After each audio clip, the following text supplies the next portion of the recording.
Transcending time and space, let us take you to the place inside your mind where thoughts divide and mysteries unwind. Join us every Monday evening right here on Revolution Radio at freedomslips.com from 8 to 10 p.m. Eastern Time.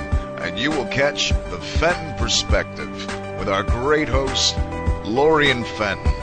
Come listen in as she shares her amazing stories from the past to present, along with all of her guest secrets to the future.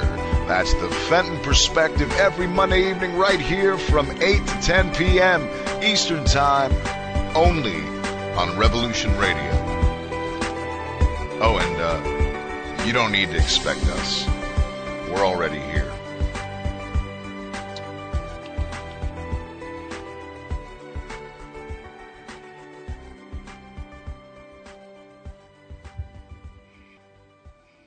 What are we supposed to do? I'm gonna fight, because I'm used to it. The rest of you are gonna have a tougher choice. And look, I don't want to sell it to you. It's too ugly for that. And it's ugly, and it's hard. But when you're fighting in your own backyard, you're fighting for your family. It all hurts a little less, and it makes a little more sense. But for us, this is our home.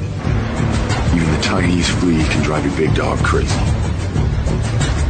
So the first thing we have to do is learn how to work together. Become a unit. And that's going to take some time. So we're going to have to evolve. Rewire our reflexes. Learn new skills and adapt old ones. So we'll find people we can trust. Friends with their ears to the ground who can help us get the things we need to fight back. Watch what they do. Study their tactics, their routines. The more we know, the easier it will be to hurt them. But we'll need to be smart. And we'll need to be patient. We'll hit them on our terms. When we're good and ready. We inherited our freedom.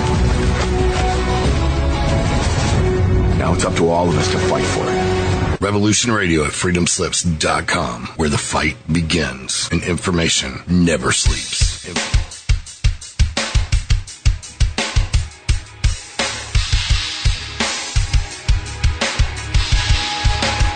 Enter into a world unseen on Raven Star's Witching Hour. You will encounter eclectic topics from the realm of spirit brought into our matrix of truth. With your host, the Solaris Blue Raven. Solaris will bring you an array of unique guests covering topics from ghostly spirits to amazing anomalies, covert technology, UFOs, and shadowy global events. And that's right here, Revolution Radio, freedomslips.com, Saturdays, midnight till 2 a.m. Eastern Time. Revolution Radio, where information never sleeps. Let the magic rise.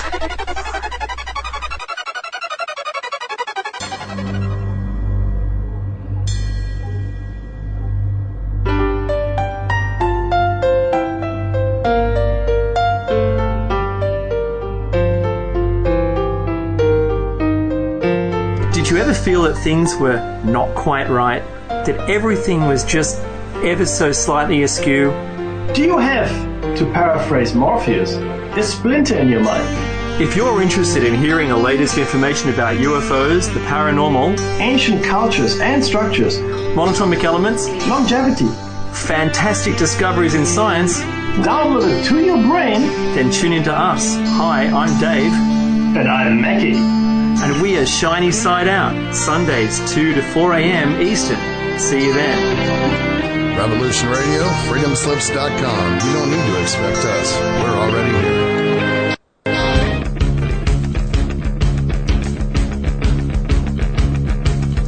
Revolution Radio.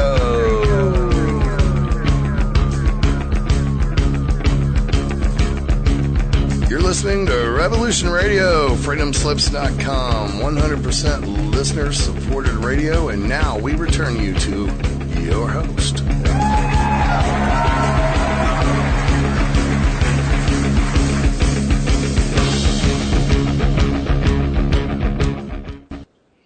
Hello, everybody. Welcome to Talk Now Radio, listener-supported radio, where no topic is taboo, and your support keeps it that way.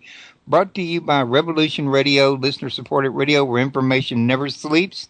This is your host, Royce the Redneck Radio Man, and joining me today is going to be Ted Peters, and we're going to be discussing his book, UFOs, Chariots of God. And that is God with a capital G, not the gods, in other words. So we want to make sure we got a clear understanding on the topic matter here.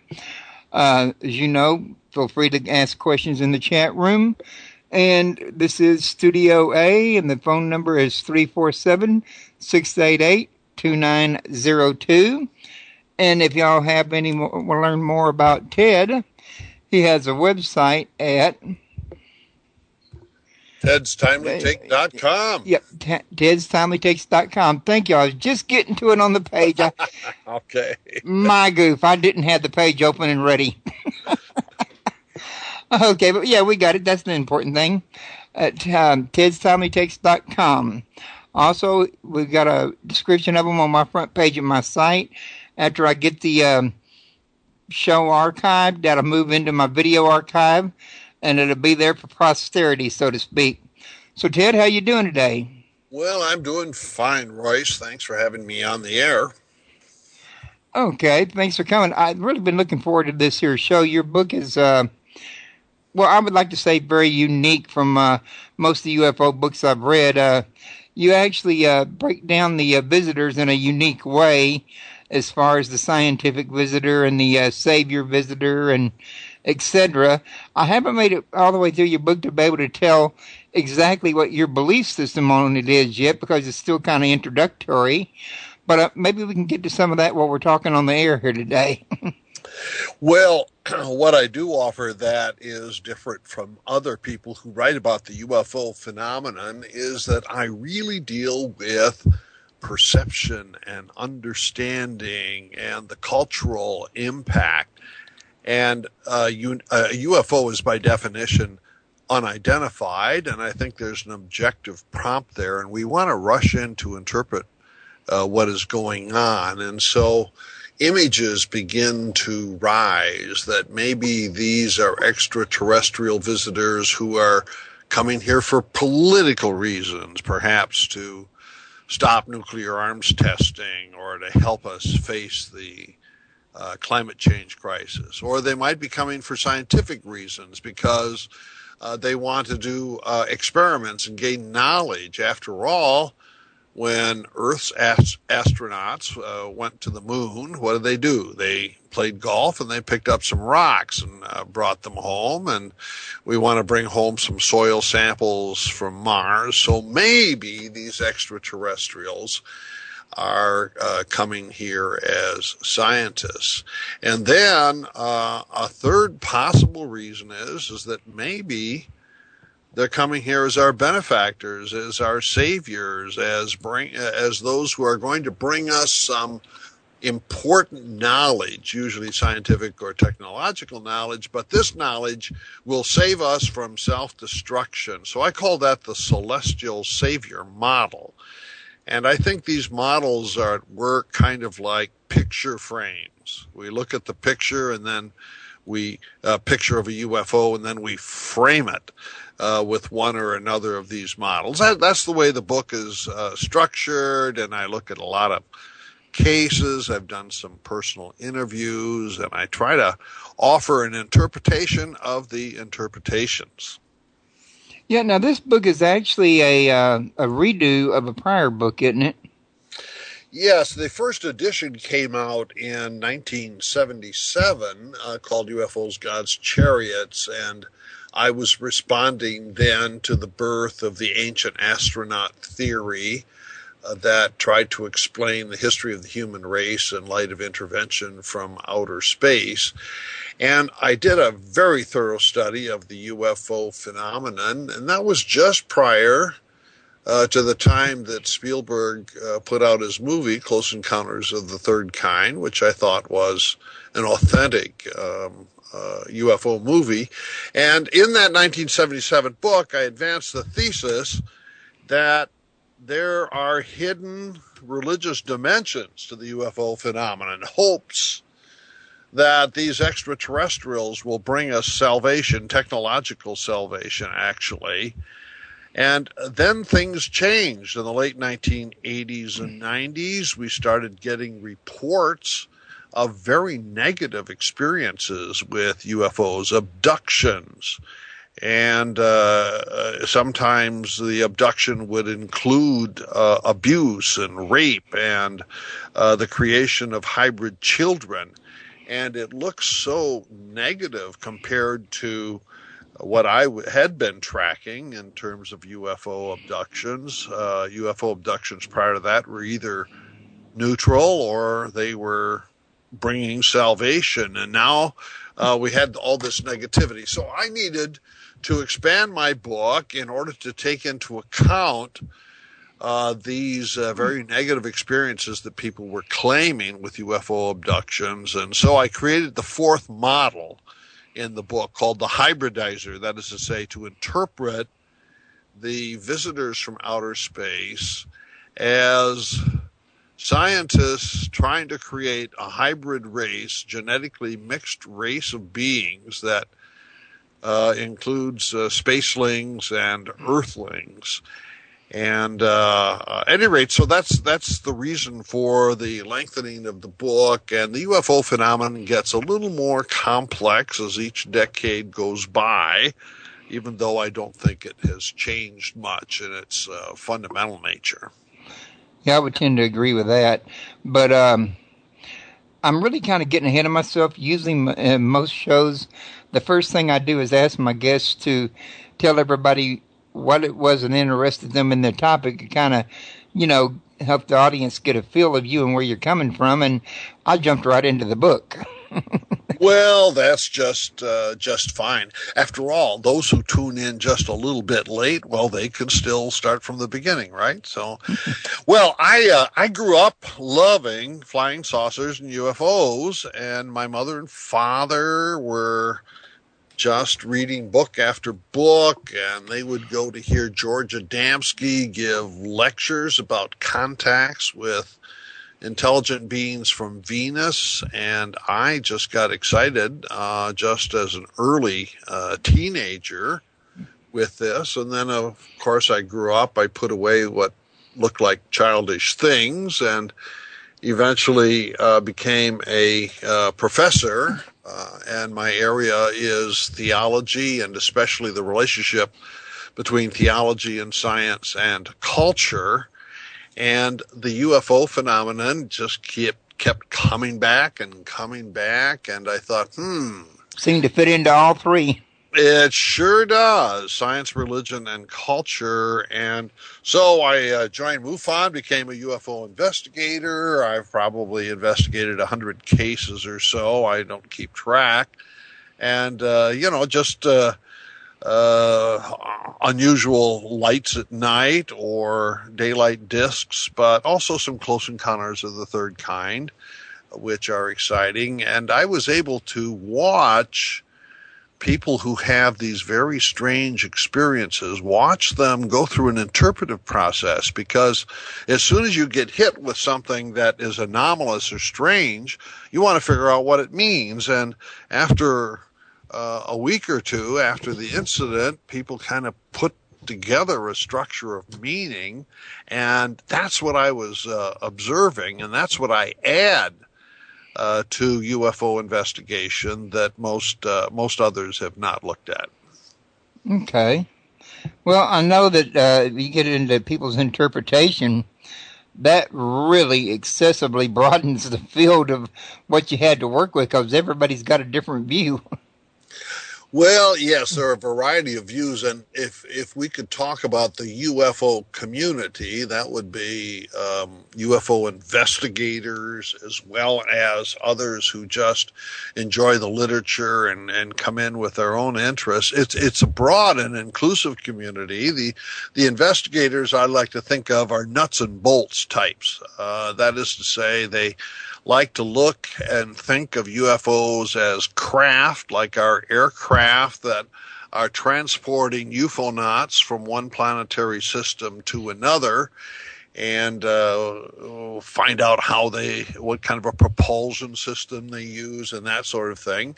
So that's one group within the larger UFO community. And then you can go to the other extreme, where it's all a spiritual matter, that UFOs don't have to be of a material character, but they can come into our minds from the higher self, or somehow or other UFOs get connected with a Gnostic cosmology, where you have these various levels of reality, levels of existence, and UFOs transport us up and down the levels. At the recent UFO Congress, where I spoke in Scottsdale back in February, I met at least 2 reincarnation therapists. So it's interesting that UFOs and things such as this would come together, and most people in the UFO community are cheerful and happy. They've got a sense of humor, and they like the fact that people can have a wide variety of ideas, some of them even bizarre ideas, and everybody gets along without judging each other. And it's a happy group to my observation. You're dealing with the researchers and investigators. When you get down to the people that's in the Yahoo groups and the different forum boards, these people get together and they can't agree on anything, and they get flame wars going. Yes. A UFO Congress does not look at all like the United States Congress, I'll tell you that. It just depends on what level of the UFO community you're looking at the time, I think. But yeah, because some people, I don't know, you might have seen it. You got one group that sits there and they'll swear and be damn that the UFO, the ET are here to bring in the New World Order, and they're here to dine out on humans because they're hungry. And then you got the other group that says, no, they come from the Pleiades constellation, and they're to help us advance spiritually. One group wants to say they're from the future. Another group wants to, like you say they come from another planet in the Sirius system. Another one believes that they're interdimensional. And I don't know how any of them figure you can wrap them into any one single package if they're coming from different places. They do not get wrapped into one single passage, and that drives the nuts and bolts mindset, bonkers, because you're right. You didn't even mention Bigfoot gets thrown in there too. Actually, I didn't, and I know Jack Lapidus would have got me for that. But like I say, the mood is sort of live and let live for the most part. Oh, yes, you have sort of sectarian disputes. The disciples of Zecharia Sitchin, for example, are going to have their own worldview, their own understandings of visitations in the ancient past that had a big influence on the evolution of the human race and things of that nature. And, of course, David Icke's are going to have yet another. Yes. Well, tell me, who's that? Maybe I don't know that person. You never heard of David Icke? No, maybe you should. He's real big on the reptilian theory. Oh, okay. And he's the one that claims that he's actually seen British royalty morph into lizards publicly. I had thought that was true of the Republican Party, but it's happening in Britain too. Well, that's right. That's a joke, Rice. Again, that's the world according to David Icke. Yeah. Okay. All right. I would put that on the extreme end of the spectrum. However, as I said, for the most part, the varieties of schools of thought do get along with each other remarkably well, considering the kinds of sectarian divisions we have virtually everywhere else in society. And I myself have a high degree of tolerance, so I enjoy actually keeping company with everybody. But my own mindset tends to go towards the nuts and bolts types, because in addition to the UFO community, I like to hang around with the scientists who are engaged in space research. I have friends at NASA and at SETI, and I like to spend my time with them, and I think that they are producing what we could consider genuine knowledge about what's going on in space.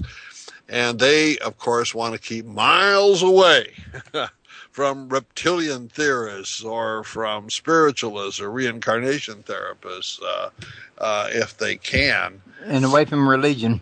And away from religion, yes. And what happens, and what I try to show in the book, is that if you try to get away from religion, I'm afraid it just keeps following you. And I learned during my studies that the religion and the UFO thing go hand in hand. A lot of the reports deal with end-time scenarios that are given by the extraterrestrials. Oh, yes, that's the apocalyptic mindset of the extraterrestrials. But I think more in the way of subtle symbolic presence. As I mentioned, Spielberg's movie of 1997, I think, is an authentic UFO movie. In fact, there are only two. The other one is the 1951, The Day the Earth Stood Still. The other movies that involve UFOs, I think, belong in the science fiction category because they're usually enemies and we're going to have a war of some kind or another. But Spielberg, when he made his movie, said he thought he was going to do science fiction. Then he looked into the UFO phenomenon and realized it's not science fiction at all. It is religion. And so that movie has subtle religious symbols, such as, remember, it ends at Devil's Tower, which is a tower that connects heaven with earth. You know, earth goes up and the flying saucer comes down. And that's the connection of heaven and earth. The flying saucer spits out previously abducted earthlings, and they've not aged, which means that the UFOnauts have the power of eternal life. And so those subtle symbols were built into that movie, and I have to say they are built into many of the people I interview who claim to have been abducted, or I also visit UFO cults, or new religious movements is the better term, in which UFOs play a role. And I have to tell you, it looks like secular religion to me. UFOs might be spaceships, but in many ways they function like gods. Well, even back in the ancient times, according to most anybody that's into ancient astronaut theory, like Sitchin or Von Daniken or, well, any of them, Giorgio Tsoukalos even, believed that the ancients actually thought that these extraterrestrials were gods because of their technology. Yes, I understand that argument, and on the one hand, it has a certain plausibility, and so I don't want to dismiss it. On the other hand, it shows that the people who make this argument, such as Eric von Daniken and others, nice people, but they don't get it. What they don't get is that these were symbolic experiences that communicate a truth on many levels. And so by reducing it to a machine, to a spacecraft, is a form of materialism. It's a way of saying the realm of the spirit doesn't exist. There's only material, physical reality, and that our ancient founders of our religious traditions were too stupid to recognize the difference. So what I want to say in the book is that the theorists have a problem because they don't understand the subtleties of religious symbolism, and so they iron out the wrinkles by making machines, spacecraft machines, science and technology, responsible for experiences of spiritual depth that our ancestors had. Yes, the theory is plausible, but I want to do a theoretical analysis of those who make the theory rather than just superimpose a modern way of looking at reality on our ancient ancestors. That's an interesting thought. Did you get that down in your book pretty good? I do try to make that a theme all the way through. Not everybody reads it, gets it, so I wonder sometimes if I'm clear enough. But even if I fail to make that point, the whole subject is just so fascinating regardless, that I enjoy conversation with people who agree, disagree, or who have entirely different points of view. Well, when I was reading your book, I did notice the words supposedly and allegedly used quite frequently, and I noticed you using them here on the air. These are usually words of a man who is trying to be pretty clear. You would think that people would pick up on you're trying to be clear. Well, I would hope so. And I don't. What I want to do is advance a theory of culture. Why is it that we in our culture, when confronted with mysterious phenomena, UFOs being one, outer space actually is a mysterious phenomenon of sorts, why this stimulates in part our religious sensibilities and makes us begin to look for transcendent reality or look for salvation coming to us from the skies, even if salvation comes in the form of science and technology. And is it in fact the case that our culture secretly worships science and technology? De facto, we might go to church on Sunday, but in our heart of hearts, it's really science and technology that we expect is going to take care of us and bring us all these good things. And so maybe on a subconscious level, unbeknownst to ourselves. Yeah, sure. Even though it's very obvious, right? The doctrine of progress, things are getting better. More complex. You say it's fairly obvious, but I found that when people start having the obvious when they're subconscious in front of them, they somehow never seem to get it.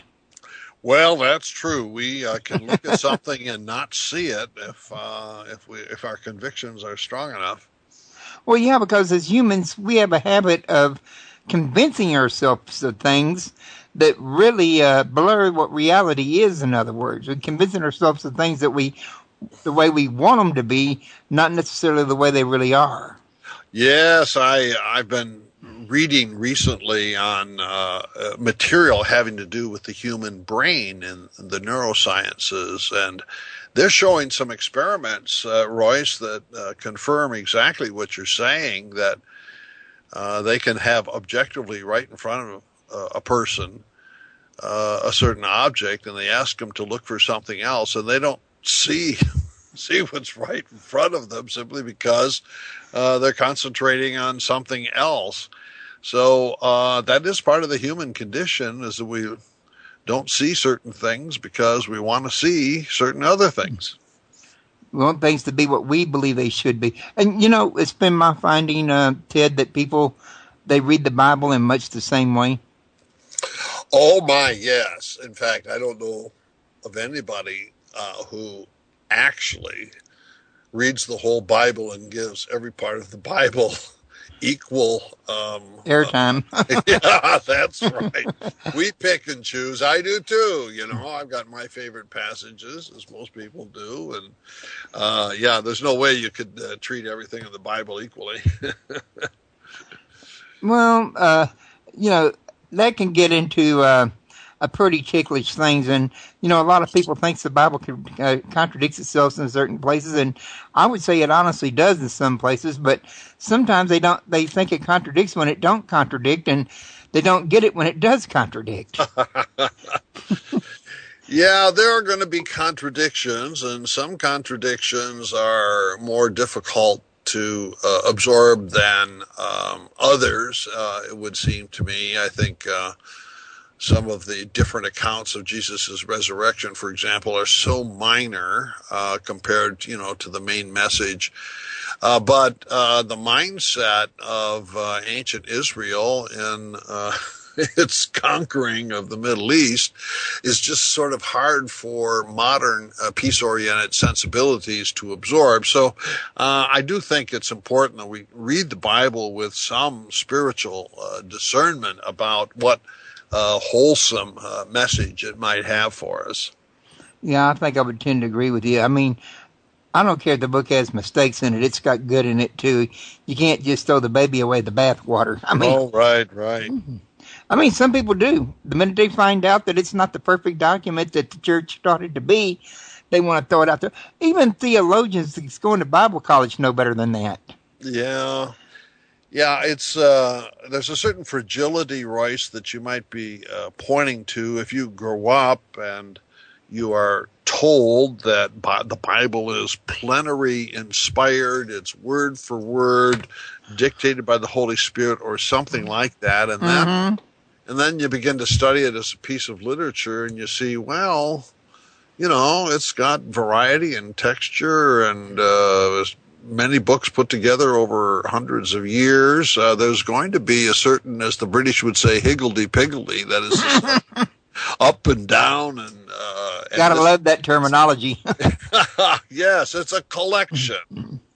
And I think that the Holy Spirit does the divine work when you and I read it, when the Holy Spirit tries to invite us to see God's grace and God's love at work. I think that's where the inspiration occurs. I don't think I would tend to agree with you on that. Sentences are, I think if you read it with an open heart and try to leave the bias out of it, you'll begin to see the whole picture clearly.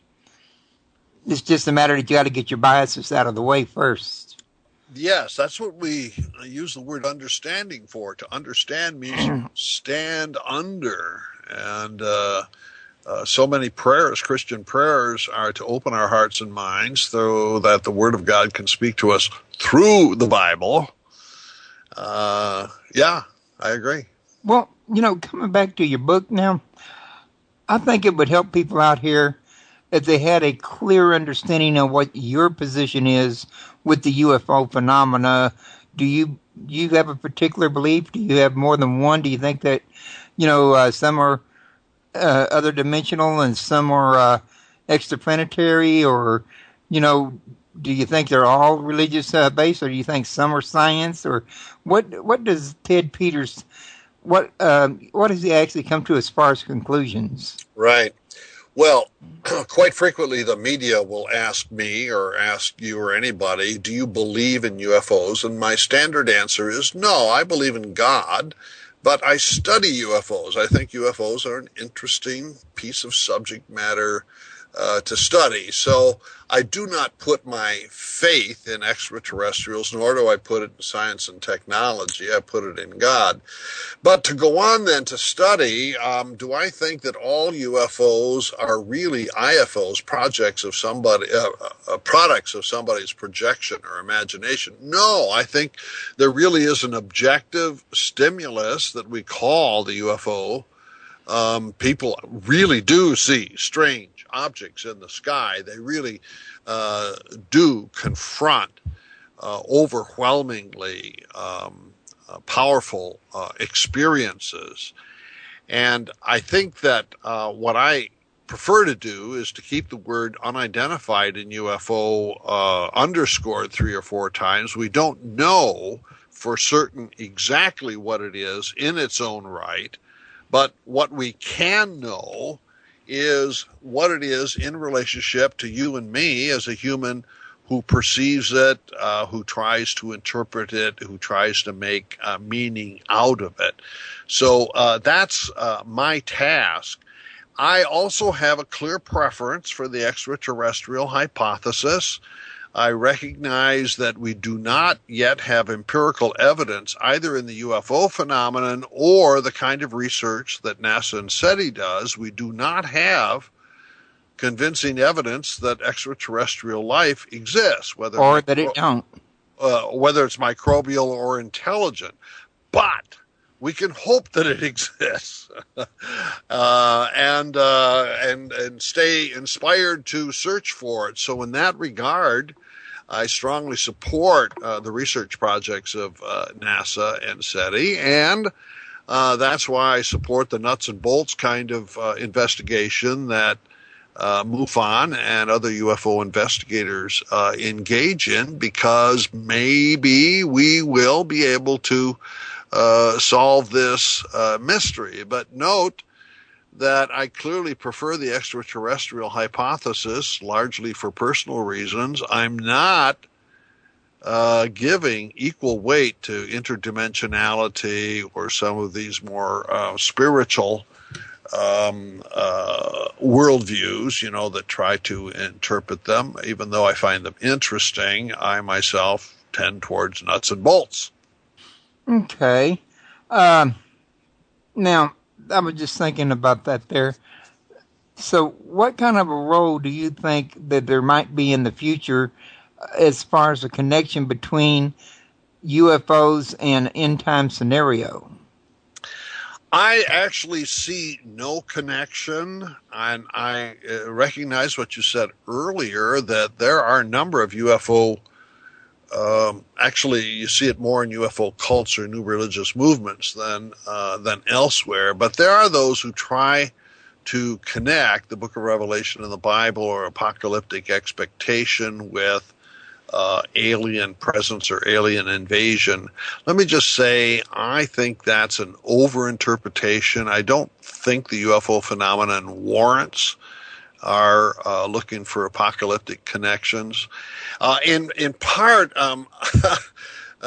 you can find this apocalyptic connection amongst religious people, but even amongst cynics. When you think of Stephen Hawking, the physicist at Cambridge, for example, says we shouldn't let the aliens know that we're here because they're going to send an invading army and conquer us. I find that somewhat, it's clearly unscientific. And I find it also very closed-minded on his part. I think he's a very closed-minded person, despite the fact that he's a world-renowned physicist. So, on what scientific grounds does he have to give us that apocalyptic scenario? And I think the answer is none. And those who want somehow or other to interpret flying saucers or UFOs in terms of a biblical apocalypse, I don't see any connection there either. So I hope that's not too disappointing, but that's the direction I go. Well, to most of the people that do have that view, they didn't consider it disappointing. They just figured you wrong. I mean, that's really the way humanity looks at things, if you want to be honest. I mean, I know people. Yeah. And I'm not to say want to say anybody's right or wrong. I deal more in possibility and probability than I do in facts. The truth is, there's very little, I think, that can be proven one way or the other, and that most of it is theoretical. Yes, it is, and I enjoy theoretical speculation. I even think a theologian needs to engage in speculation from time to time. It's just that you don't want to believe your speculations when they're speculations. You can let them orient you, but you can't take for fact something that is really the product of a speculation. Right, it's a matter of categorizing, you might say. Mm-hmm. So information never sleeps on Revolution Radio. So are we getting the kind of information that will keep people awake? Well, I don't know. The people in the chat room would know that more than we do. But coming back to your book on that same object, you were mentioning 4 different types of visitors in your book, I believe it was, that you were describing that you would classify them under. We talked about the Savior, and we've kind of touched on some of the others, not directly, but why don't you go ahead and tell everybody about these 4 different classifications? Yeah, well, let me start by illustrating something that, illustrating it with the movie, The Day the Earth Stood Still. I know it's an old movie, but I know people are renting it every day and rewatching it.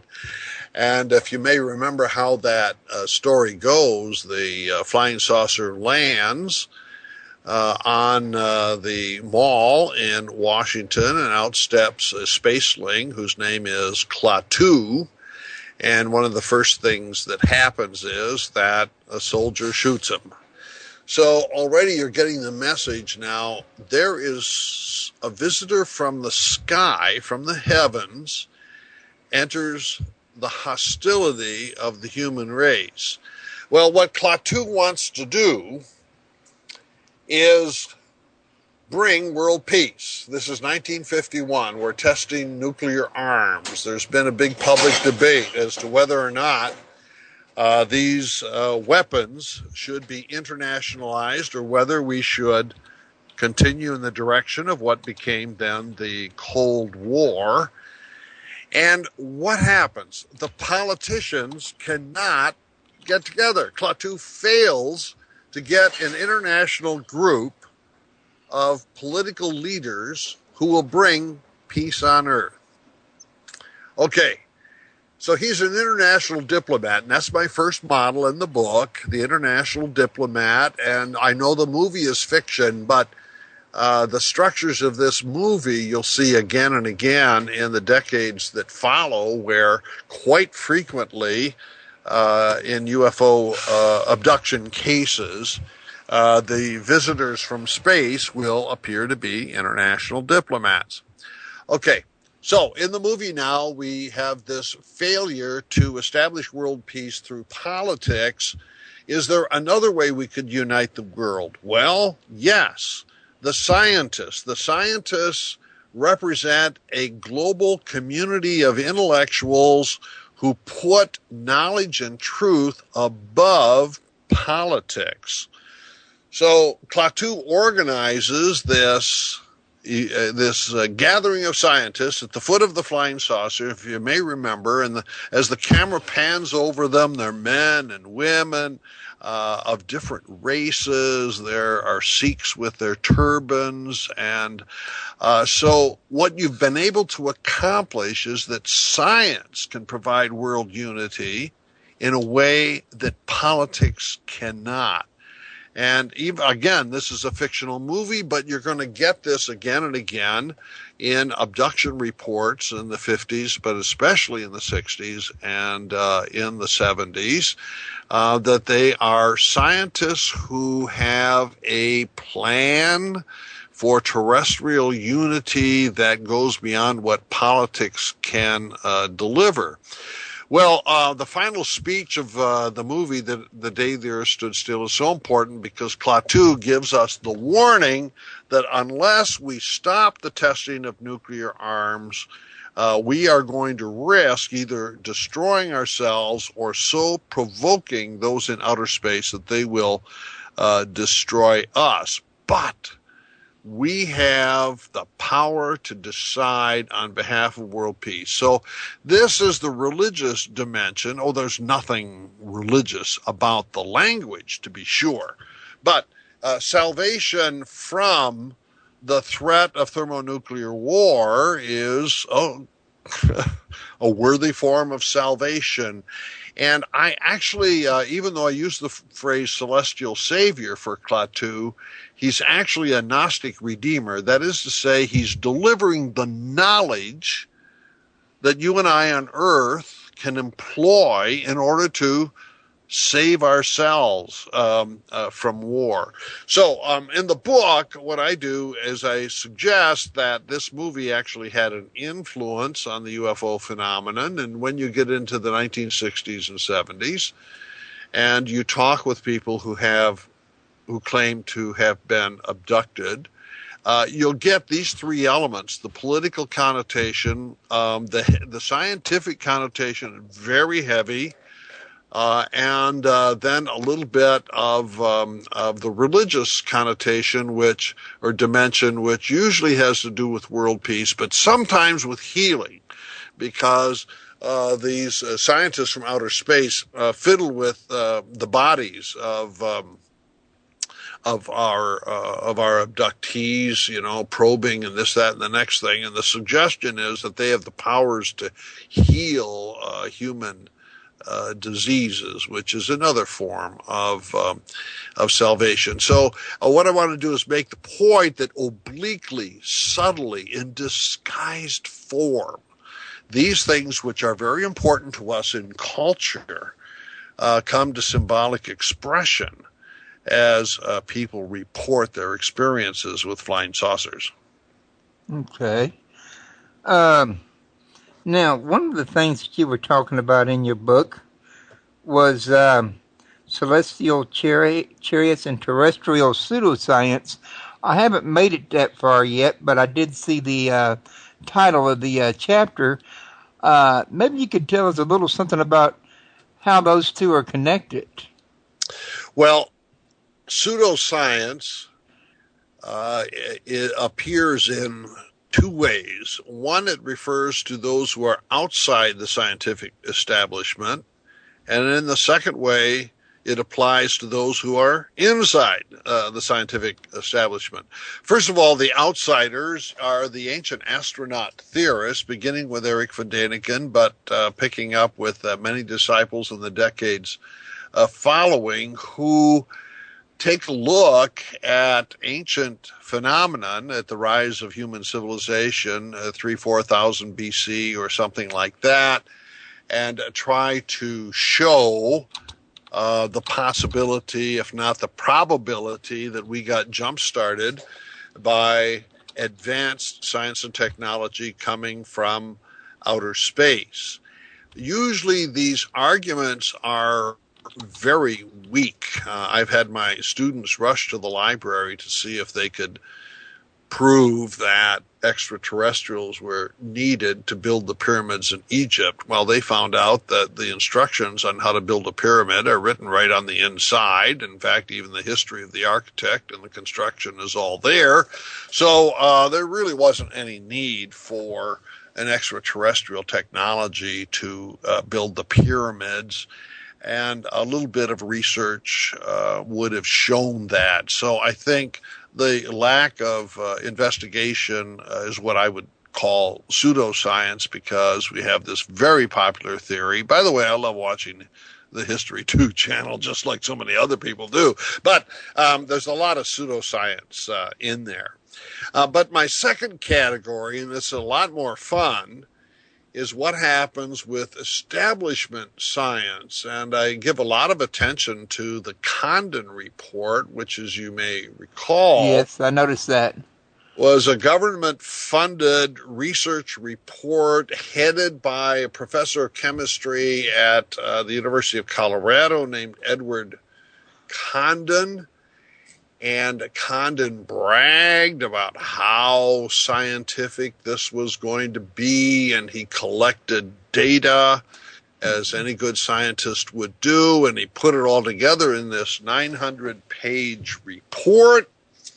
And then he wrote a summary on the front end denouncing those people who believe in UFOs, especially believe the extraterrestrial hypothesis, and how the evidence in this book will falsify that belief. Well, he didn't even read his own evidence, because there were some cases in there in which the investigators who wrote those chapters thought that the evidence really looked pretty good. I'm thinking specifically of the Paul Trent photographs of 1950 or 51, I think, in Oregon, that the investigators, even in the Condon committee, thought that these were authentic. But most importantly was that Condon had actually given speeches in which he told his scientific friends that he knew before the research began that the conclusion was going to be negative. Well, anyone who engages in scientific research knows that you're not supposed to have a conclusion before you engage in the investigation. So what I do is I try to show in there how even some of our most prominent and respected members of the scientific community can still be pseudoscientists if they don't follow the morality of knowledge, so to speak, that scientists are supposed to embrace. Okay, now I wanted to mention real quick that there's some talk about you running around in the chat room. Everybody seems to think you sound a lot like Rush Limbaugh. Rush Limbaugh, wow. First of all, Rush has never invited me to one of his barbecues, so I don't know the man, and I hope it's the sound of my voice and not necessarily the content of my ideas. Well, actually, now that you mention it, Justin Times said, quote unquote, his tone of voice, his drag and pause between words is identical. Oh, my goodness. Well, I'll have to tell my son that. I have a son who's a Rush Limbaugh fan, and he's never told me this, so I'm going to ask him whether he thinks his dad sounds like Rush. I got to be honest with you. I've never actually listened to Rush Limbaugh. I mean, like everybody else on the planet, there ain't nobody walking the face of the earth that hadn't heard of him, but that doesn't necessarily mean you heard them. That's right. Yeah. So, at any rate, now a minute ago I'd asked you about talking about these 4 different descriptions. I didn't really let you finish about. Yes, I moved on to the next thing before when you paused, and I was like, wait a minute, he didn't get to finish talking about the 4 different classifications. He did the preamble to it, in other words. Yeah, so I call them conceptual models, which is actually a scientific term, but I'm referring more popularly. So the first one is that the extraterrestrial alien is a diplomat from another political system. The second one is the research scientist, and the third one is the celestial savior or the redeemer. But the fourth one is what warranted the second edition of this book, and that's the model of the hybridizer, which is probably not a very good name, but I felt I needed to account for something that I had not predicted, namely, beginning in the late 1980s and running through the 1990s down to the present time, these abduction reports where a person, usually a woman, but in some cases a man, will be removed from their sleep, taken through their house roof, maybe, and taken aboard a flying saucer, a UFO that's in orbit or hovering.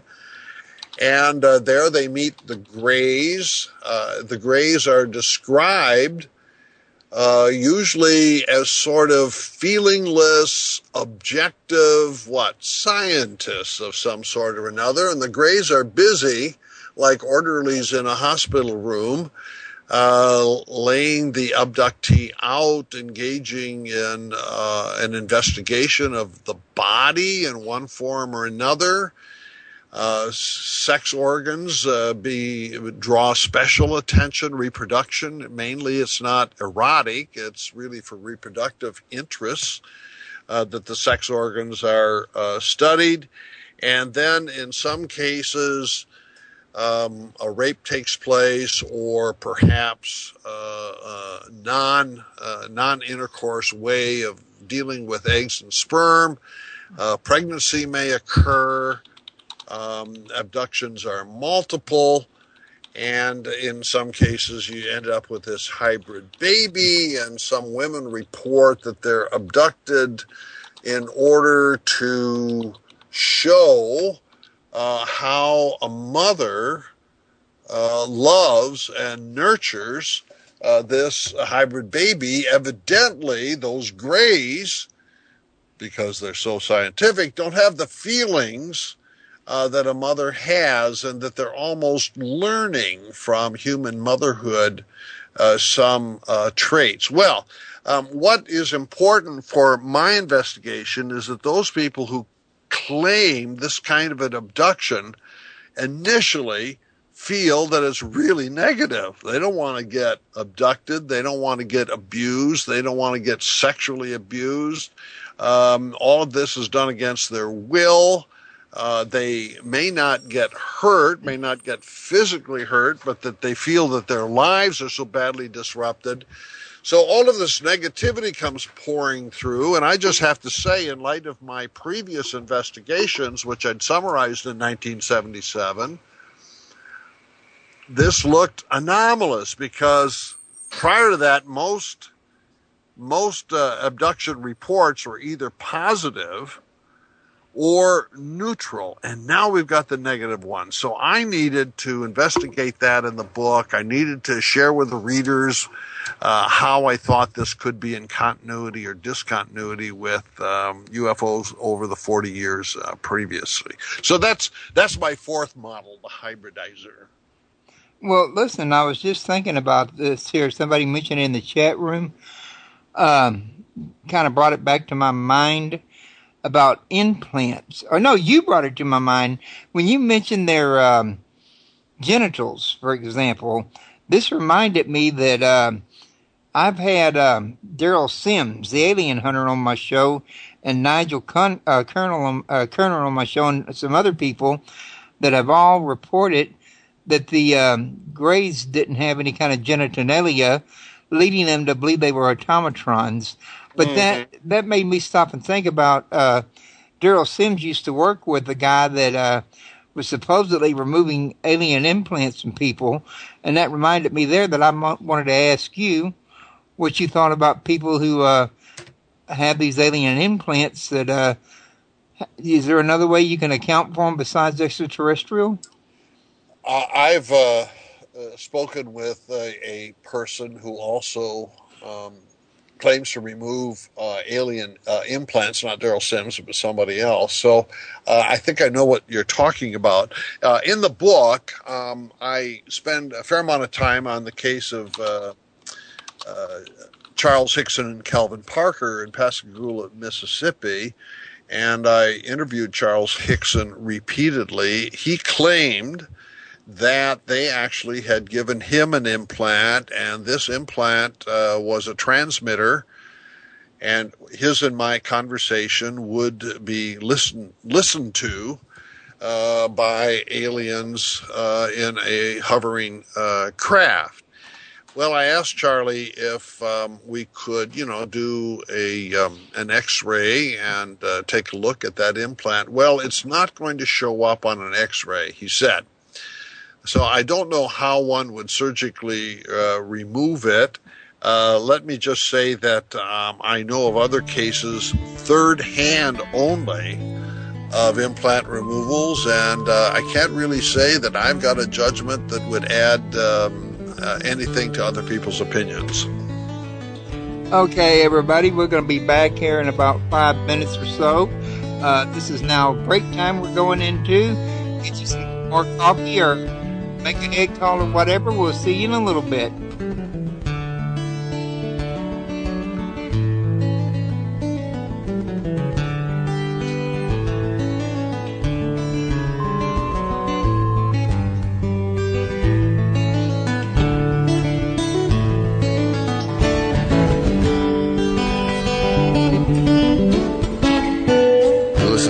Radio at freedomslips.com, and we'll be right back after this message.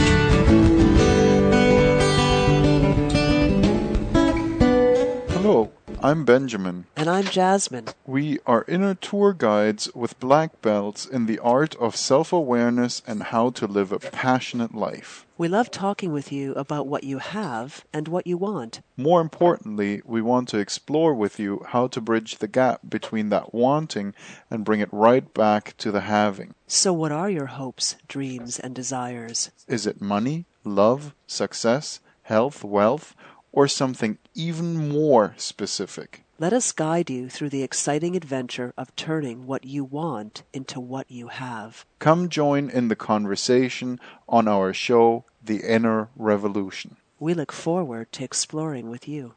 Hey, Truther Junkies, it's me, Angela Black, and I'm back. Join me every weekday except for Wednesdays from 5 to 6 p.m. Eastern, Studio B on Revolution Radio at freedomslips.com for my news show, At This Moment 2014. See you there. The finder of lost children and missing persons. Monique Lassan. Surveilling civil and criminal investigations. I investigate. No, I am the chosen one. Do not underestimate the power of good, and do not dismiss the strength of the child.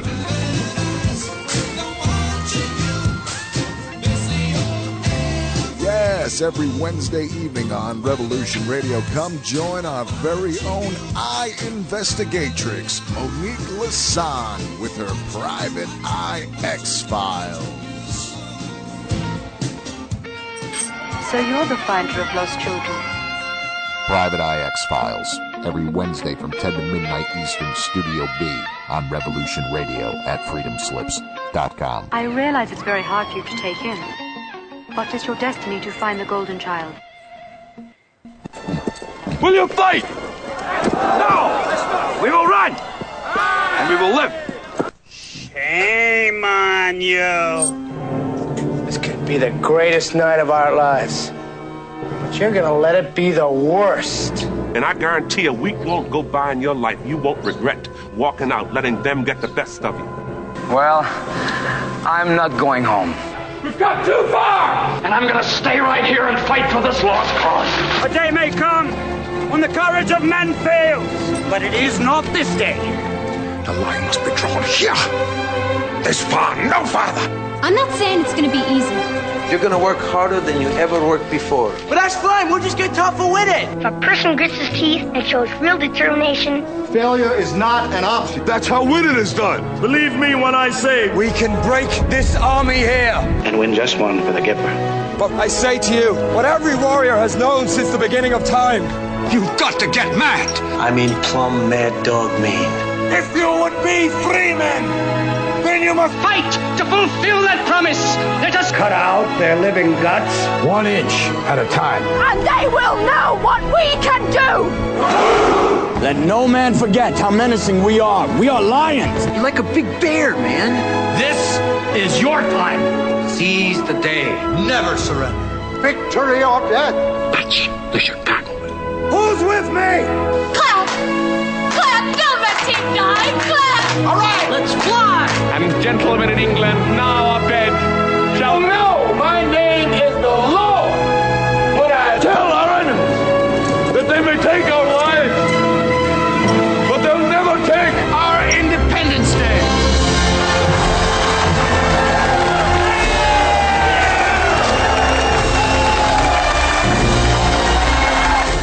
Revolution Radio, freedomslips.com. One world coming together to bring freedom home. You don't need to expect us. We're already here.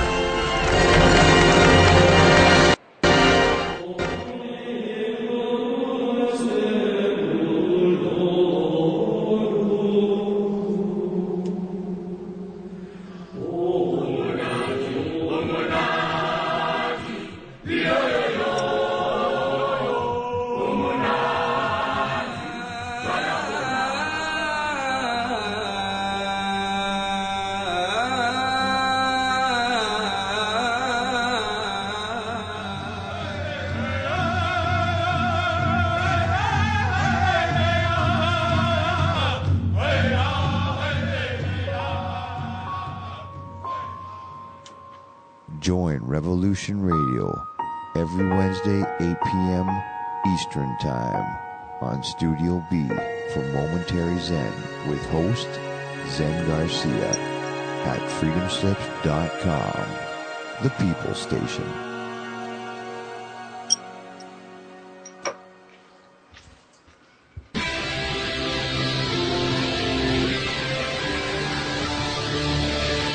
He wants a challenge. Let's give him one. The voice that whispers in your ears are the screams that you fear. The mind you cannot defy is the heart that rules mankind. The people who made you are the gods that will save you. I am Steve Travesty. I am the voice. The ghost in the machine. Ghost in the Machine, Tuesdays, 8 p.m., Studio A. Right here, Revolution Radio, freedomslips.com, where information never sleeps.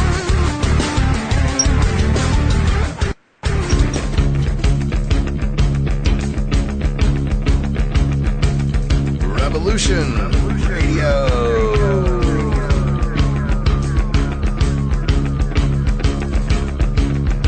listening to Revolution Radio, freedomslips.com, 100% listener-supported radio, and now we return you to your host.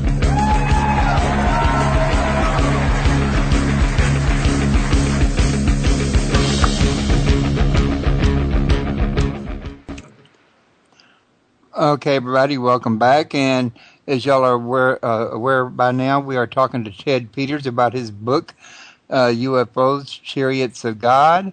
And before me and him go back into this here real quick, remind everybody that this show is listener supported, so don't forget to make a donation to help keep it on the air if you're able to.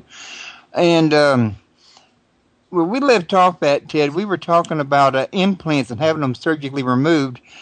Last I heard, the only person that I knew of that was doing that was Roger Lear, unless you know of somebody, and he passed away.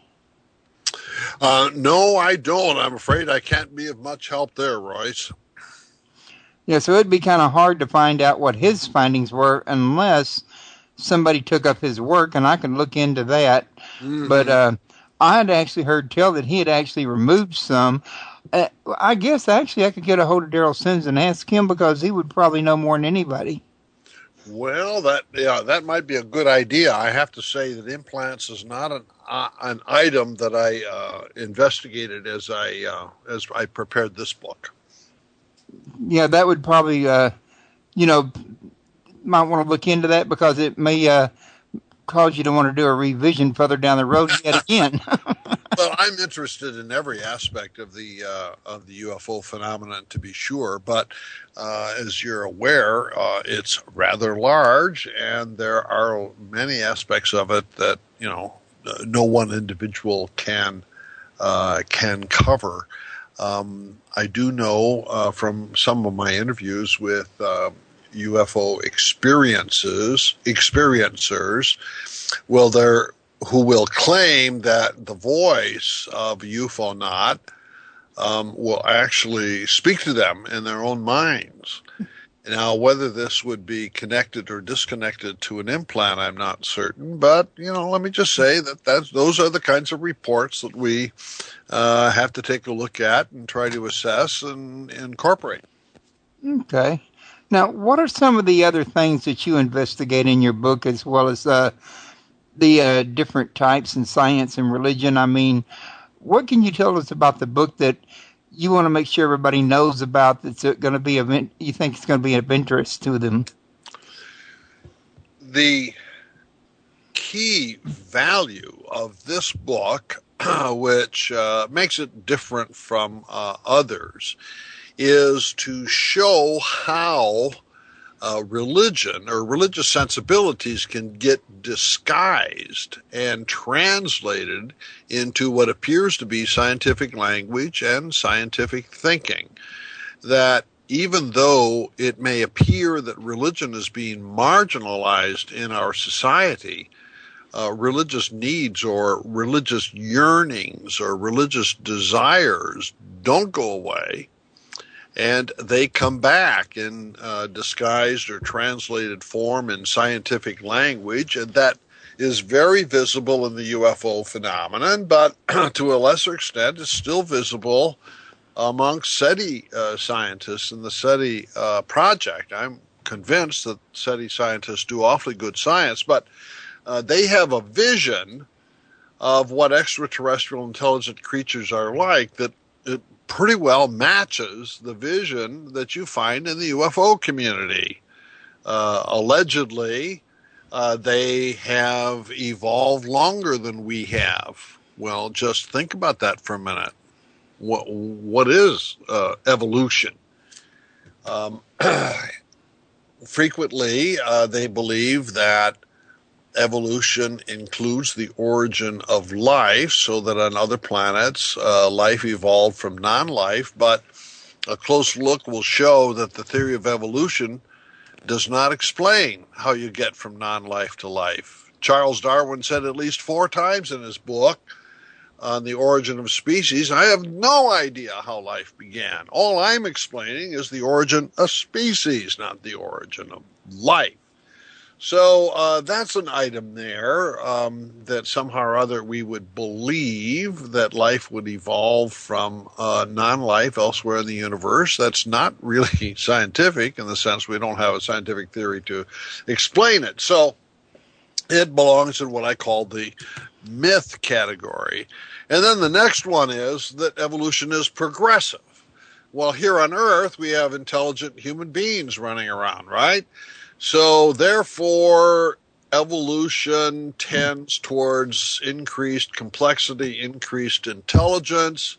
And once intelligence is achieved, it evolves into science and into technology. And along the way, people get religious, but if they evolve higher, they become scientific and technological. And I don't know if you can see that an ideology is building here. So what we expect then on these other planets is a society that has evolved longer, that is more advanced scientifically and technologically. And if science and technology bring salvation, when they come to Earth, they are going to bring a boatload of goodies, advances in science, technology, medicine, world peace, a higher morality. Let me say there's no scientific grounds for such a belief whatsoever. Yet, you're going to find this belief at work in both the scientific community as well as the UFO community. And, of course, there are a lot of scientists in the UFO community as well. And your best evolutionary biologists, on the basis of what they know about evolution on Earth, will say, I'm sorry, there is no warrant for that belief that just because evolution has occurred longer on another planet that they're going to be these whiz kids in science and technology. It's just not there. So what I like to show is that even the scientists within our larger culture tend to incorporate religious sensibilities into their science. They go way beyond what science itself can warrant.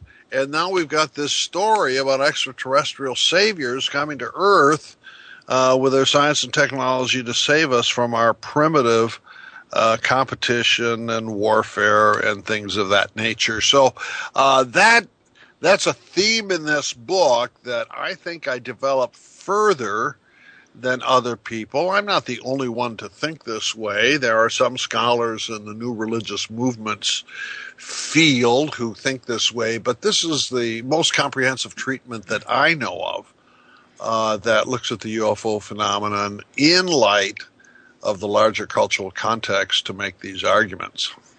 Okay. Yeah, I think if it was me just sitting here listening, I keep hearing a dependence on these extraterrestrials that is kind of scary if you ask me.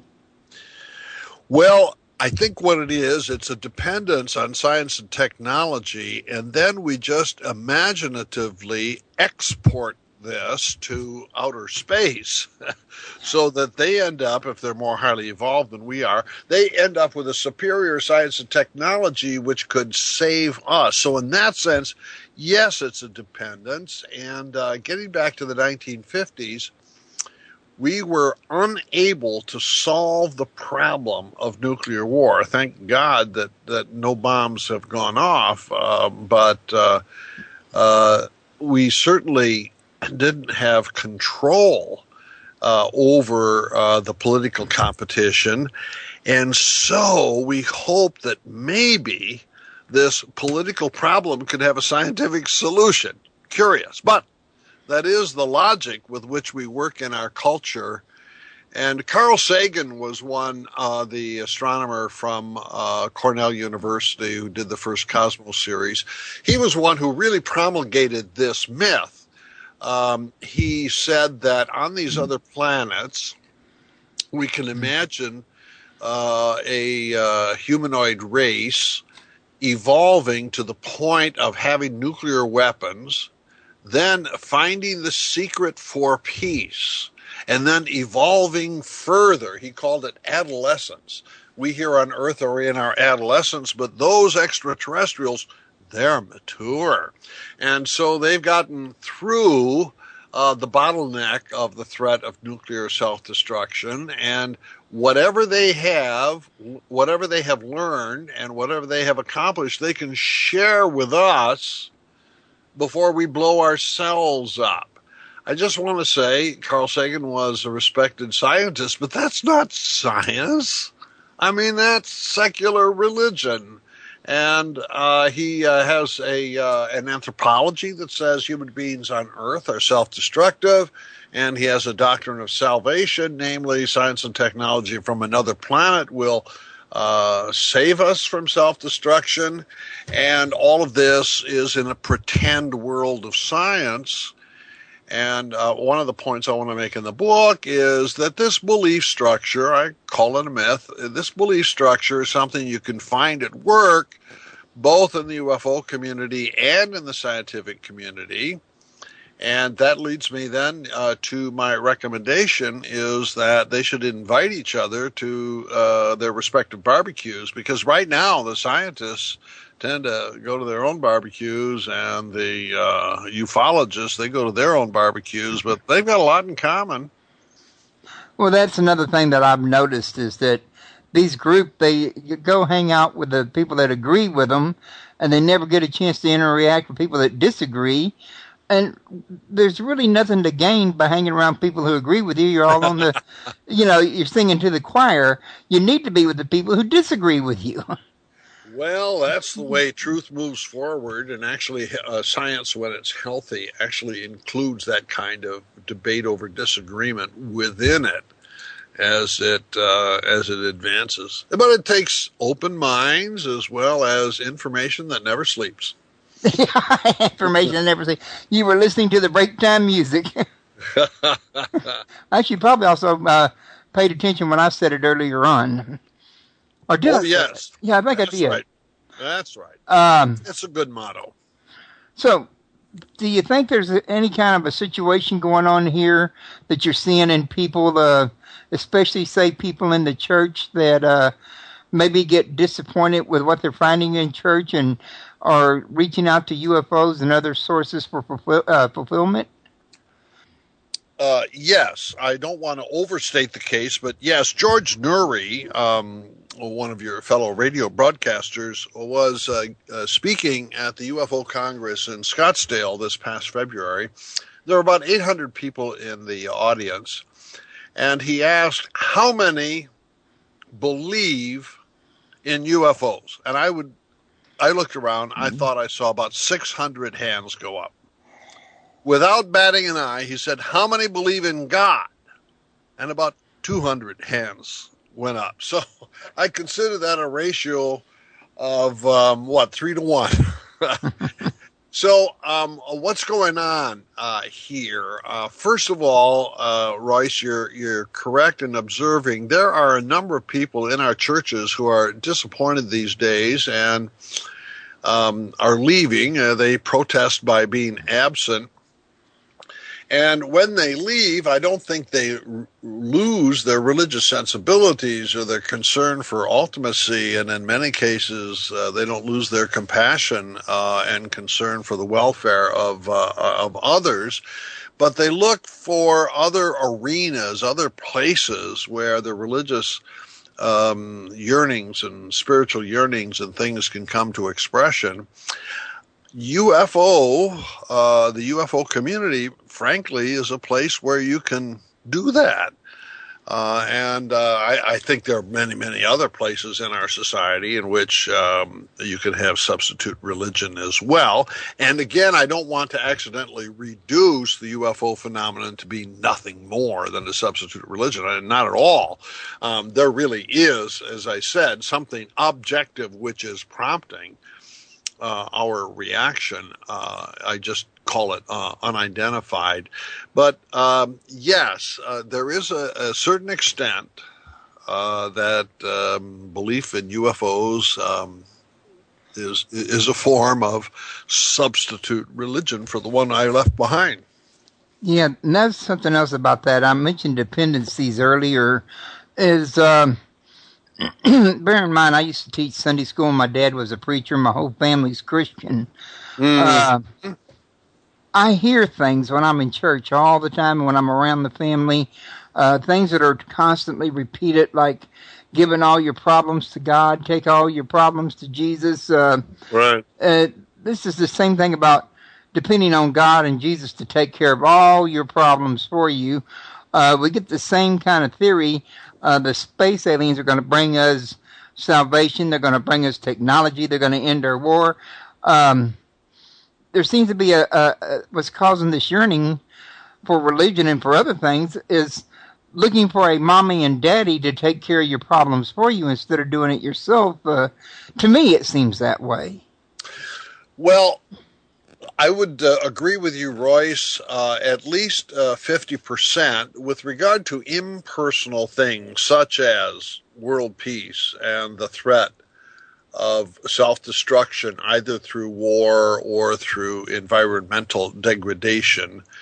Yes, we are thinking that we're going to be dependent upon extraterrestrials to come and save us from ourselves. So I would say yes on that. But I suspect that when your mother said, give all your cares to Jesus, she was dealing with the way you feel on the inside, your own soul, your own psyche, so to speak. It's a deeply personal way of living to put my cares on the shoulders of Jesus. Let me say there's less of that in the UFO movement. There's not much that's really personal.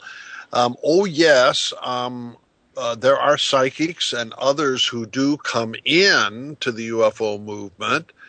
I had mentioned reincarnation counselors earlier, and there are some UFO cults or NRMs that put together UFOs with reincarnation and things like that. And my point here is to confirm what you said earlier. Yes, there is an interpersonal dependency that is cultivated there, but for the most part, the dependency is going to be impersonal and global rather than profoundly inner in quite the way that your family probably intended it when they were asking you to be dependent upon Jesus. Well, I mean, I know, like, say, for example, if I went up and said, hey, I need to get about $50 to pay my phone bill, I'm short this week. Well, we don't have it either. We got an overdue light bill. But why don't we give that problem to Jesus? And, you know, I'm not against praying, don't get me wrong, and I believe in God myself. But I don't think God ever meant to be our nursemaid either. I think people kind of tend to carry that out of context. Well, yes, Jesus probably never saw $50 in his life. And my example of what you're talking about is asking the Holy Spirit to find me a parking spot. I live in Berkeley, California, and there are no parking spots. And I look for a friend that has a better angel than I do, parking spot angel, in order to find one here or there. But I concur. I don't want trivial things of that nature to make God responsible for that, for heaven's sake. I think that God's got more important things to do, and hopefully I've got more important things to do as well. Well, I kind of tend to feel like God wouldn't want to do things like that because it robs us of growth. The idea is that we need to experience ourselves that I think God wants us to have and wants us to get. Okay, Rice, I see your point on dependency now. If we depend too much on whether it's God or an outside civilization, then we're robbing ourselves of the opportunity to grow and become stronger. And yeah, no, I get that point. In the long run, Christians want to say you have both. There's a difference between God and somebody else, and that is to say, if God acts on our behalf and we act on our behalf, there is no competition, whereas two persons are going to have competition. But God can both give us grace, and we can also grow in that grace at the same time without there being a contradiction. So God is different from the aliens.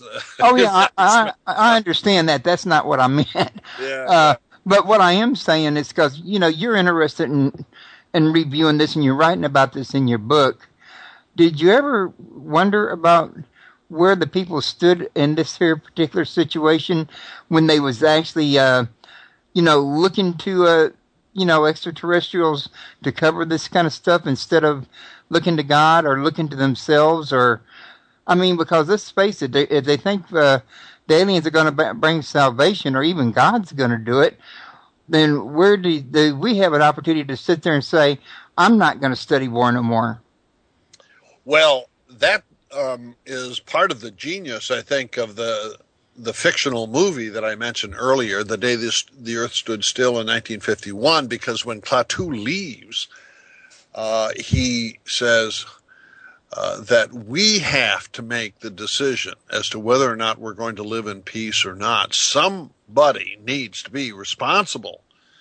And I think that continues to be the case right down to 2014, is that we need to be responsible. And of course, you can go to bed at night terrified over our political leaders in Washington because they just don't seem to be responsible, willing to take the steps to ensure that A, we're not going to war, and B, that we're going to try to take the steps to prevent the war, the atomic war.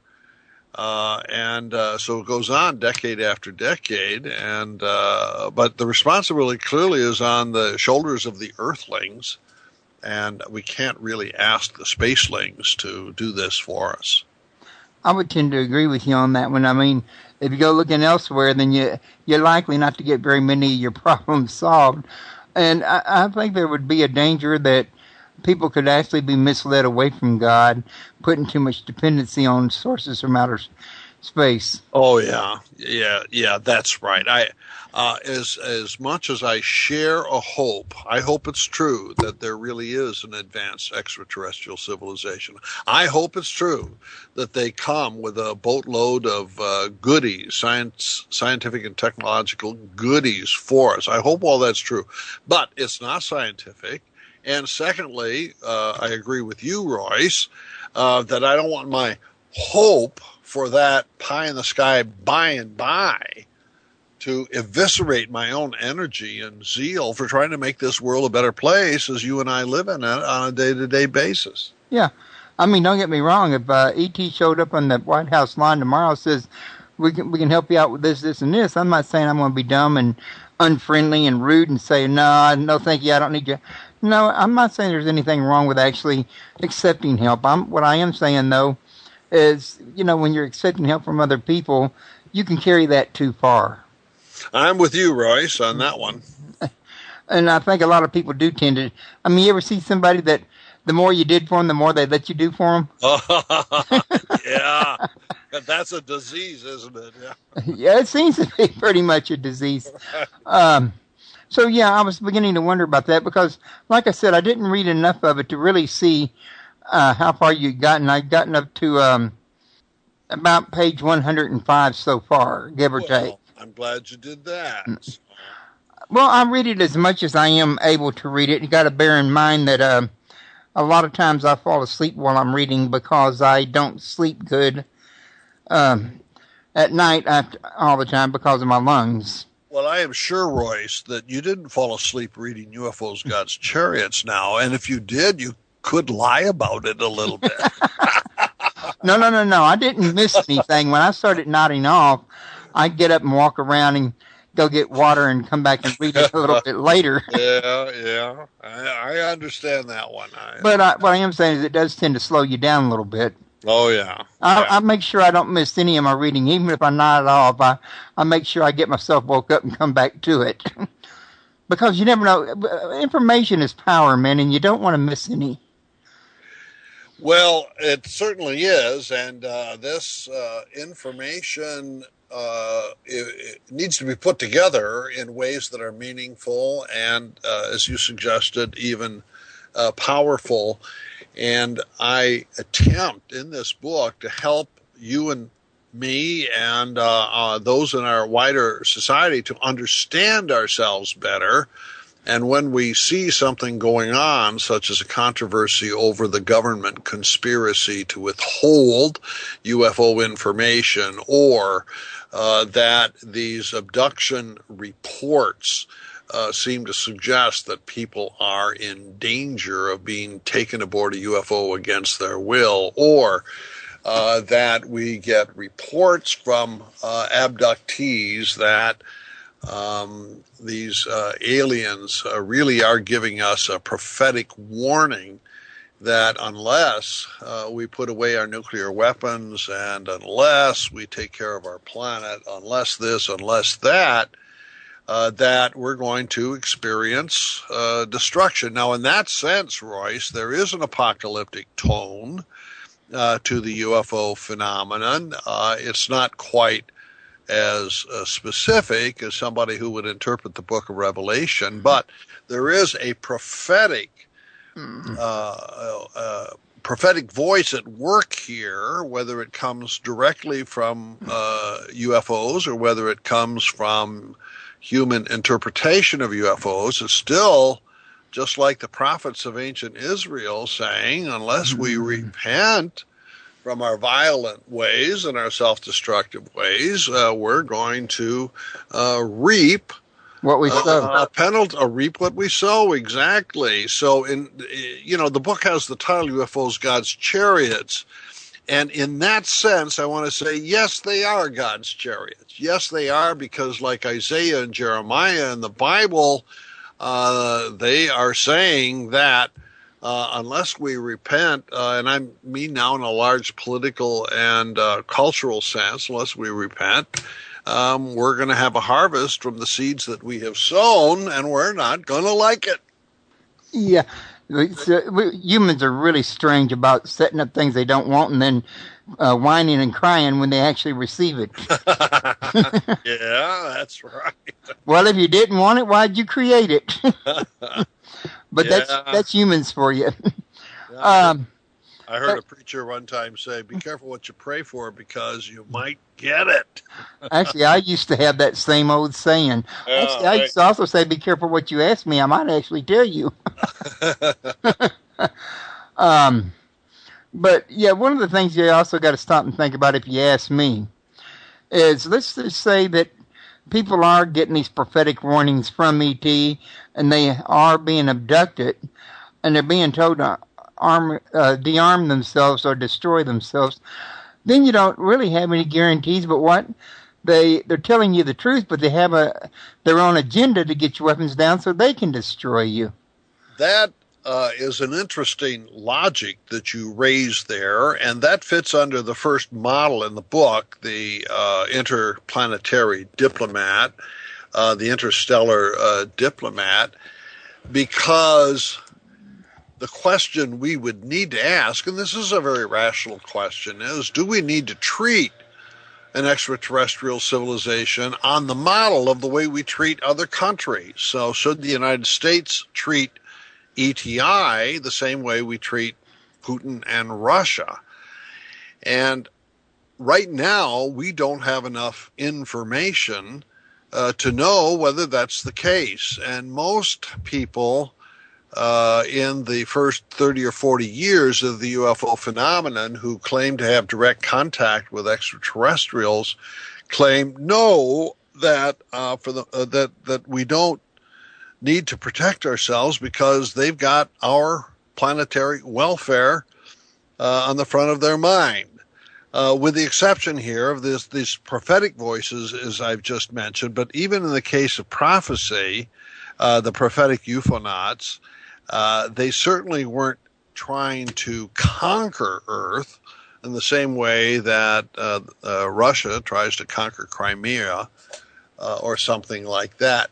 But you're right that if we did ask interstellar diplomats from planet Earth to engage our extraterrestrials, well, then it's going to look a little bit like Star Wars, perhaps. But we have to remember Star Wars is fiction. Yeah, but it was a fairly decent, good fiction. Oh, yes. Now, me personally, my family loves Star Wars. Maybe yours does too. I have never found any proof for visitation, but I have found enough evidence that convinces me that the likelihood of visitation is pretty high in my assessment. But then again, not everybody's going to agree with my assessment. I'd like to take a moment to remind everybody that if you're interested in Ted Peters, you can go to his website at Ted's Timely Quotes. Ted'sTimelyTake.com. Timely Take, I'm sorry. That's right. .com. And he's got more information for you over there. And you can also get his book at Amazon or Barnes & Noble or most any other major bookstore. I would like it, however, if you came to www.talknowradio.net and bought it off of the page I got them set up at over there, because I get a commission, if you'll pardon my shameless plug on that one. Hey, it's business, what can I say? Oh, yeah. Be shameless there, Royce. That'll be in the archives section, though, like I say, with the whole description, the book cover, and everything on the archive page. And I'll be putting links to that up probably on Facebook, I would imagine, is where I put most of them. We still got quite a bit of time. I just wanted to do that before I forgot. Also, before I forget, I wanted to give you a chance to, if there's anything I haven't thought to brought out that you want to get covered, because I don't know how long it's going to take you to cover it, let's give you a chance to do it now, because we can always switch the subject later on.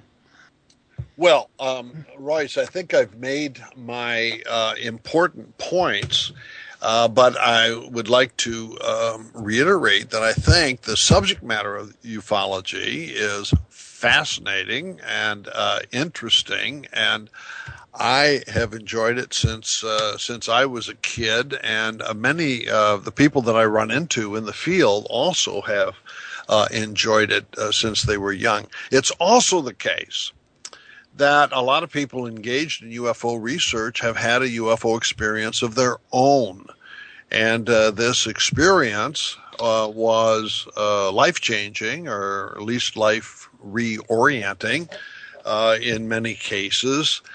And they are set down a path of inquiry in order to find out what it is that they had experienced. I find all of that pretty healthy, and I enjoy my relationships in the UFO community, and I've certainly enjoyed over the years interviewing people who have had UFO experiences. And on the one hand, I do want to respond to people who claim to have had experiences and try to understand them as they understand themselves. But at the same time, then I feed that kind of information into my own theory to see whether or not my theory is going to continue to hold water. So far, it does. But as you suggested earlier with regard to the implants, my theory doesn't cover everything, and there are certain parts of the UFO phenomenon that I just really don't have any credible ideas about, at least in terms of explaining. Yeah, I know I've interviewed people who have claimed to have, pieces of UFOs that have jettisoned off the UFO that they found and they saved. They found it when they saw it fall, in other words. One guy even claimed, I think it was Bob Smith, that his piece matches a piece the government has. But, that's not really actually proof in my books. I mean, you could have anything in your hand and claim it came from anywhere. It doesn't necessarily mean it does until you take it to the lab. Well, there is a trick at work here that you're hinting at in saying you could have a piece of anything. If you may remember, Jimmy Carter, when he was campaigning for the presidency in 1976, claimed that he had a UFO experience. And the good news is there were other people with him, so nobody ever accused him of being deluded or kooky or anything like that. And he also got the UFO vote because he said when he became president that he would release secret government information. Well, he became president, as you know, and while he's president, then UFO delegates showed up in the White House. They said, Mr. President, please release all that secret information. Well, what he did was what President Carter did was to turn it over to the director of NASA, who then issued a statement that he'd looked into the UFO matter. He said, the government doesn't have any information to share, and that the scientists at NASA do not believe in the extraterrestrial hypothesis, and they won't because they're scientists. They require empirical evidence. The only thing that would persuade them would be if an earthling, a UFO reporter, would give them a piece of physical evidence that doesn't come from this world. Now, just think about that for a minute. Most scientists believe that the same physics and same chemistry operate everywhere in the universe. So if we have iron on Earth, chances are there's iron out there in the universe somewhere. So any material that might be left behind by a crippled flying saucer is going to be made up of the same physics and the same chemistry as everything we have on Earth. So if you demand that you get a piece of evidence that didn't come from this world, but came from another world, how would you know on the basis of the physics and chemistry? Because it's going to be the same everywhere. And you'll hear that same complaint made these days, sometimes by NASA spokespeople and sometimes by SETI spokespeople. I don't want to take the UFO evidence seriously because until you can put in my hand a piece of material evidence of something not of this world, I won't think that your UFO claims are credible. I just want to say that may be pretty hard to do if the same laws of physics and chemistry are operative on other worlds as they are in ours. You know, I think I remember reading that you mentioned in your book the Roswell investigation. Yes. I've read up on the Roswell investigation, and I've talked to Dennis Balthaser about it more than once, another guest as well. And there was a piece of aluminum foil, memory foil, that was supposedly found in the wreckage there that they went and had tested by scientists. I've had people on my show that were supposed to be in touch with the lab that was doing that testing work, and they did say that the way the foil was made, it did use materials that you could find anywhere in the universe, but the mixture was something that had not been accomplished on Earth yet. I remember that too, and I'm trying to remember whether it was Jesse Purcell Sr. Who had a piece of it, and he showed it to his then five-year-old child, and it was thin and metallic, but it had a kind of texture and a strength that made him right on the spot say, well, this is not from this world. And I don't know the lab test specifically, but frankly, Royce, what you said is what I would expect, namely that the composition should be quite recognizable, even if, the texture, malleability, and strength and things like that might have been unprecedented. Yeah, I mean, if this is something you'd expect to hold true, if it was something from an extraterrestrial that on their planet had figured out a different technology, a different blend to accomplish a different goal, in other words, right, that we had not yet discovered, in other words. Yeah, that's right. That's right. And I think that the government position, which is not a very strong one, but their position is that this is material that they were using on experimental balloons. So it is possible that civilian society simply had not seen the material yet if it had been recently invented. But let me just say that claim on the part of government spokespeople has never really been very persuasive to me, and I think that's why the jury is still out on that physical evidence. I don't think it was persuasive to many people in the UFO community, but you got to bear in mind that the same people that said it was a new technology also said one week that those are mogul balloons, and another week had another explanation for what crashed at Roswell. Oh yes, the government was silly when we were getting ready for the 1997 50th anniversary of the Roswell crash. The Air Force published this book on Roswell Explained, and one of their theories was that the claims of recovering the bodies of crashed aliens could be explained by the fact that the Air Force was experimenting with dummies falling from parachutes in the area near Roswell, belonging to the crash site. And it just happens that these dummy experiments took place in 1954. The Roswell sighting took place in 1947. And when the Air Force representatives were asked, well, how do you expect dummies in 1954 to account for what people claimed they witnessed in 1947? He says, well, those people probably don't have a very good memory, and they forgot what year it was. Actually, that's not uncommon. No, but I just think, the government has a way of putting egg all over its face sometimes. Well, yeah, but you know what the old saying is, don't you? What a tangled web we weave when at first we practice to deceive. Of course, I think they've been practicing it for a long time now. Yeah, they have. Okay. Well, I got to tell you, I'm still going to finish reading your book. It was very fascinating. Mm-hmm.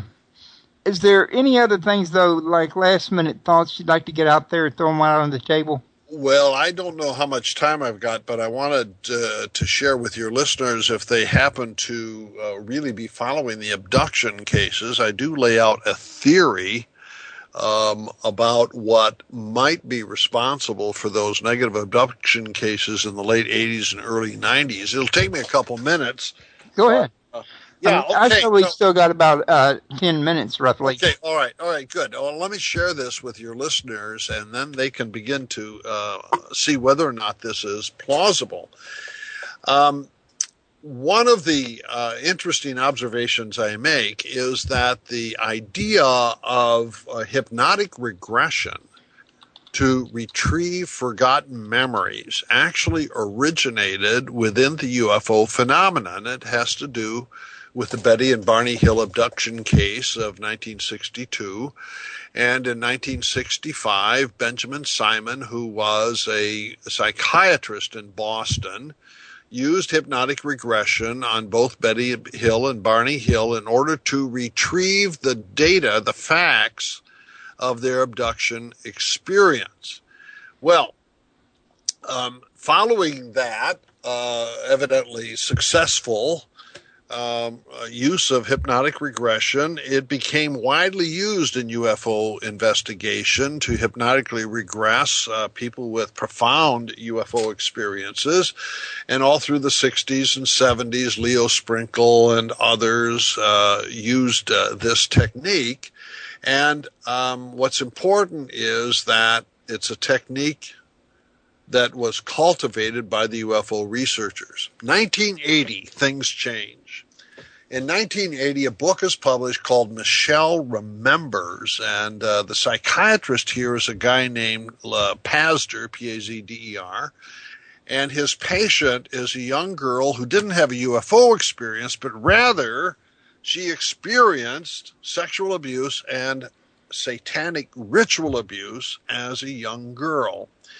So Pazder and Michelle, they make a tour around the country to sell their books.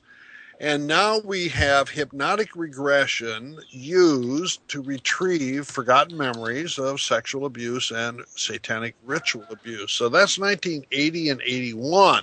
1982 begins a whole new phenomenon in North America, and that is lawsuits against preschools. And preschool leaders are being accused of engaging in sexual abuse and ritual abuse of the children. And the most important of these was the McMartin preschool case in Southern California in the 1980s, 1982 to 87, maybe something like that at the time. The most expensive case in Los Angeles County. And the claim was made by the parents that underneath the preschool there was a subterranean ritual center in which the children were took by Mrs. McMartin and her son, took for satanic ritual abuse and sexual abuse, etc. And they had testimony, like I say, for half a decade in this trial. The McMartins were finally acquitted. First of all, they dug under the preschool, and there was no subterranean ritual center. And what persuaded the jury to acquit them was they discovered that the counselors employing hypnotic regression to retrieve these children's testimonies, the counselors were leading the children. Now, it's important to note that at one point around 1985 or so, you've got 100 lawsuits, criminal prosecutions going on in the U.S. Involving sexual abuse and ritual abuse using the hypnotic regression technique taken from the UFO phenomenon. So I just want to observe that it's about this time then that Bud Hopkins, David Jacobs, and John Mack begin publishing their books. Whitley Strieber's another one, publishing their books in which the UFO abduction cases now look like these preschool abuse cases. And I wonder if there was a carryover. What you get in these hybridizer cases, that's what I call them in the book, the hybridizer cases, is you still have hypnotic regression used to retrieve these forgotten memories. Not always, but with sufficient frequency that all of these things go together. And so the hypothetical question that I want to lay before the reader is, could there have been a crisscross of cultural influences in the 1980s that led to this very different interpretation in the late 80s and early 90s of the UFO phenomenon? And some of your listeners may be familiar with John Mack, whose book Abduction was a bestseller in which he gave 17 examples of what it is that I'm saying here. And when I read that book, I went to Boston to talk with him. John Mack was a professor of psychiatry at the Harvard Medical School, and he had a research center there. And so we met with all of his staff, and I said, Dr. Mack, I just need to tell you, I don't understand what's going on here. You're reporting these very negative experiences. My research has shown that people with abduction experiences think of them as religious turning points in their lives, and I don't understand what's going on with you. And he listened very carefully. I appreciated that. He showed himself to be a man of great integrity in my judgment. And he said, well, all I do is report what people tell me under hypnotic regression. And he said it is the case that when these things are first reported, they are very negative and abusive.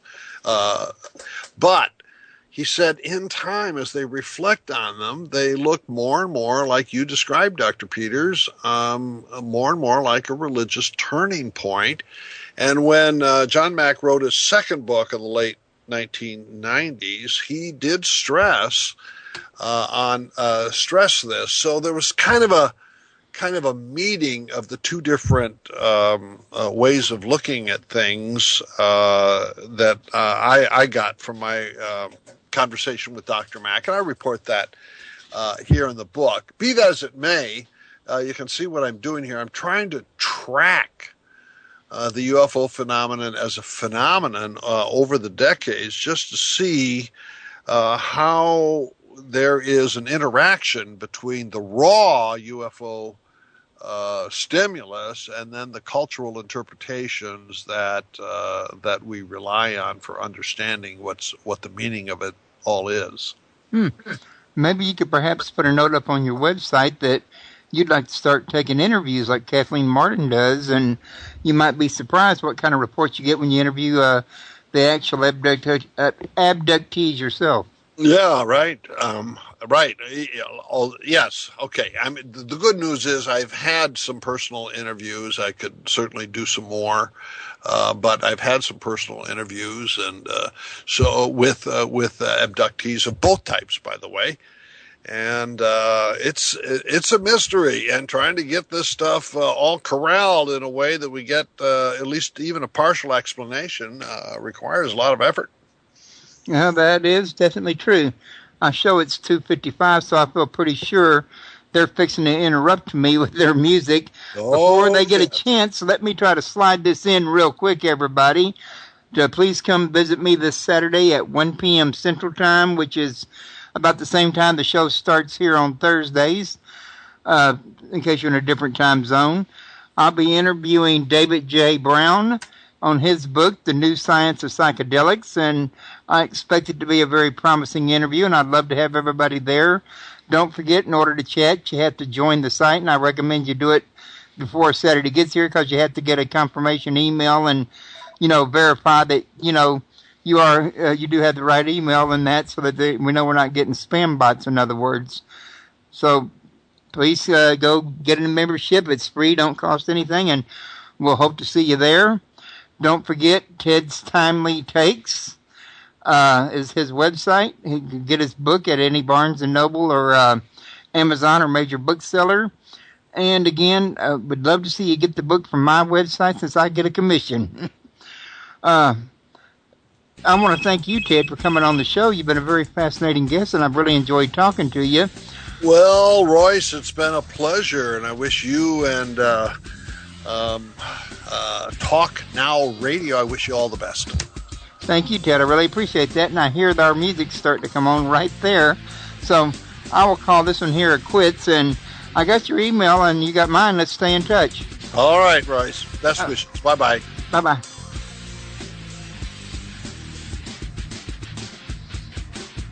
And bye-bye, everybody.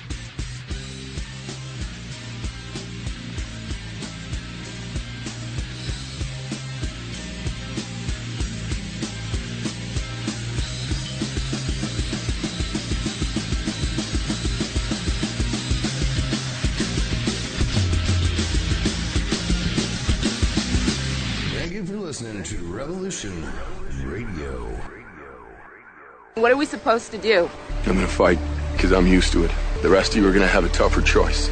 And look, I don't want to sell it to you. It's too ugly for that. And it's ugly, and it's hard.